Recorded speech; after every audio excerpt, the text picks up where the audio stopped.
It was 6 a.m. when Robert noticed the smoke rising from the far side of his property. His old farm stretched over 10 acres of quiet countryside, a place he had spent years restoring after buying it from his late grandfather. But that morning, peace was gone. As he walked closer, he froze. A cluster of bright camping tents had popped up near his lake, and unfamiliar voices were echoing in the mist. Robert's heart sank when he saw the logo on one of the campers' jackets, the Maplewood HOA. That was the neighborhood association from across the road, the same one that had been trying to push him to join their rules even though his land wasn't part of their community. He cleared his throat and called out, "Excuse me. What are you doing on my land?" A woman stepped out from behind a tent, clutching a mug of coffee like she owned the place. "Oh, you must be the farmer," she said with a grin. "I'm Karen, HOA president. The lake is public access now. You can't stop us." Robert blinked, stunned. "Public?" He paid taxes on every inch of that soil. "This is private property," he said firmly. "Pack up and leave." Karen smirked. "Not happening. We voted, and you're outnumbered." He stood silent for a moment, watching her confidence. That's when a thought crept into his mind: if they won't leave willingly, maybe they'll learn another way. By noon, Robert's patience had worn thin. More cars rolled up his gravel driveway, SUVs loaded with coolers, grills, and loud families. Karen strutted around, waving at them like she was hosting a summer festival. Kids splashed in the lake, dogs ran through his crops, and someone even parked on his irrigation pipe. Robert took photos, documenting everything. When he confronted Karen again, she crossed her arms. "The community has the right to enjoy nature," she insisted. "You should be thankful we're appreciating your land." "Thankful?" he repeated, jaw tightening. "You're destroying my property." Karen shrugged. "Complain if you want, but the HOA lawyer says it's fine. And if you try to kick us out, I'll have you arrested for harassment." That night, Robert sat on his porch under the dim barn light. His phone buzzed, a call from his neighbor, Jake. "Heard what's happening. You okay, man?" Robert sighed. "They're calling it a public campsite," Jake chuckled darkly. "Well, maybe you should give them a real camping experience, a messy one." Robert looked out toward the glowing tents across the field. His irrigation system ran through underground channels.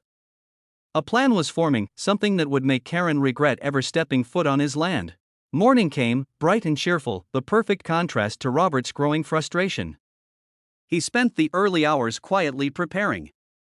He checked the water valves, tightened a few hoses, and adjusted the flow settings. His irrigation system could release thousands of gallons of water per minute, enough to flood an entire section in seconds. By mid-afternoon, Karen and her HOA group were hosting what looked like a picnic. Tables were set up, music was blaring, and a large banner read Maplewood Lakeside Retreat. Robert stood by his barn, watching the scene unfold. His anger wasn't explosive, it was calm, focused. He gave one last warning, walking over to Karen. "This is your final chance. Leave peacefully." Karen tilted her sunglasses. "Oh, please. Go tend your cows." He nodded slowly and walked away.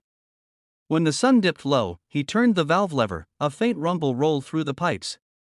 Seconds later, streams of water burst through the lower field, gushing toward the lake area. The campers screamed as cold water flooded their tents.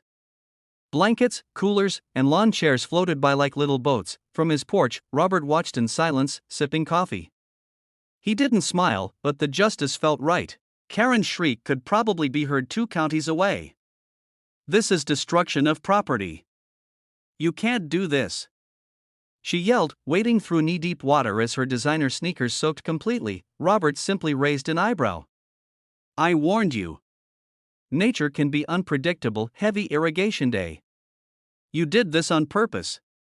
She screamed, pointing an accusing finger. "Did what? Water my land?" Robert replied calmly. The other HOA campers began packing frantically, trying to save their belongings. Karen's fancy tent collapsed, spilling its contents into the muddy current. Someone's Bluetooth speaker floated past, still playing faint country music. the chaos was pure poetry to Robert. He turned away, heading back to his farmhouse. But deep down, he knew Karen wouldn't stop here. That night, his suspicion was confirmed. He received an official-looking letter taped to his mailbox, a notice of violation from the HOA. It accused him of reckless flooding and endangering community guests. Robert chuckled. Guests, he murmured. Uninvited, at that. Karen's plan to punish Robert backfired fast. When she called local authorities, the sheriff arrived and he wasn't amused. After reviewing the photos and deeds Robert showed, the officer turned to Karen. Ma'am, this property is private. You're trespassing. Karen's mouth fell open. But the HOA has no authority here, the sheriff interrupted. You and your members need to leave, now.